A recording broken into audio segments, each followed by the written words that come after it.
The clock is ticking as the pandemic-era rule known as Title 42 is set to expire in a matter of hours.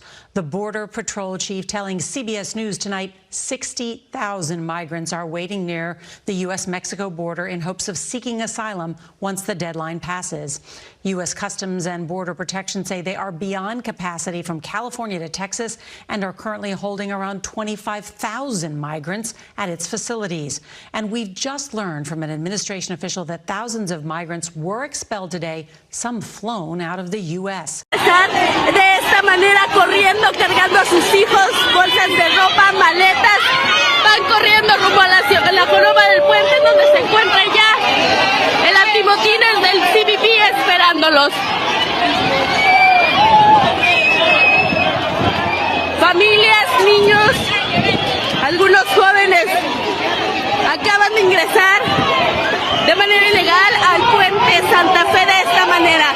Son cientos de migrantes los cuales desde hace aproximadamente una hora exigían ingresar a los Estados Unidos. Esto luego de que en redes sociales se anunciara que el día de hoy los dejarían ingresar a todos a la vecina ciudad de El Paso, Texas. Se quejaban de la aplicación que no funcionaba y tras varios minutos de estar en disturbios con la Guardia Nacional en el puente, pues acaban de ingresar de manera masiva, como lo están haciendo de esta manera. What is Title 42? A controversial policy restricting migrants from the U.S.'s southern border for the past 3 years will end on May 11th. Under the rule, border officials could immediately send migrants back to their home countries or to Mexico for public health reasons, even if they were seeking asylum. Asylum is protection from unsafe conditions in a person's home country. Before Title 42, asylum seekers were allowed to stay in the United States so that they wouldn't be returned to dangerous situations. Title 42 was implemented in March 2020 in response to the COVID-19 pandemic. Unlike many COVID-era restrictions, it has remained in place. On May 11th, it will finally end, meaning that most asylum seekers will be allowed to enter the U.S. for the first time since 2020. Officials predict that the end of Title 42 will result in an increase in immigration, as many countries in South and Central America and the Caribbean are experiencing political instability. Title 42 has been used more than 2.8 million times to expel migrants. Points all across the southern U.S. border. Migrant men, women, and children can be seen arriving as Title 42 expires. Bring it this way. About 400 have camped near the border in El Paso, Texas, where National Guard members erected barbed wire. Migrants there were given a choice: return to Mexico or board buses to processing centers. But we're going to prevent any further migrants from joining the group that's already here. In San Ysidro, California, the busiest port of entry in the U.S., hundreds of people, including toddlers, braved rain and heat using blankets. Border Patrol estimates about 60,000 migrants are waiting in northern Mexico, while some 25,000 sit in holding facilities where resources are severely limited. Border Patrol Chief Raul Ortiz says authorities will now lean on protocols outlined by the decades-old Title 8, under which migrants can be deported from the United States back to their home countries and given a 5-year ban on re-entry unless they express fear of returning and pass an interview. And Republicans are efforting last-minute legislation, with the House passing a border security bill yesterday.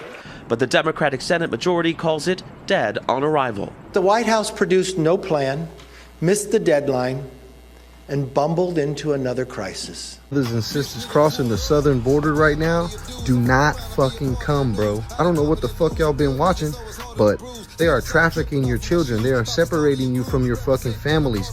It is not okay in America to come over. Do not fucking come over here. You will be separated from your family. You will be put in debt bondage. You will have a fucking hard time over here. But as usual, don't believe me. Believe somebody smarter than me. As part of Operation Artemis, I was deployed to the Pomona Fairplex emergency intake site. I thought I was going to help place children in loving homes.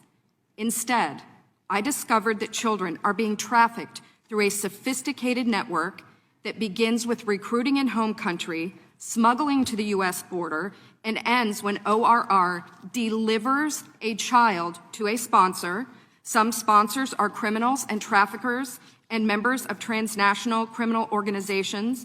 Some sponsors view children as commodities and assets to be used for earning income. This is why we are witnessing an explosion of labor trafficking.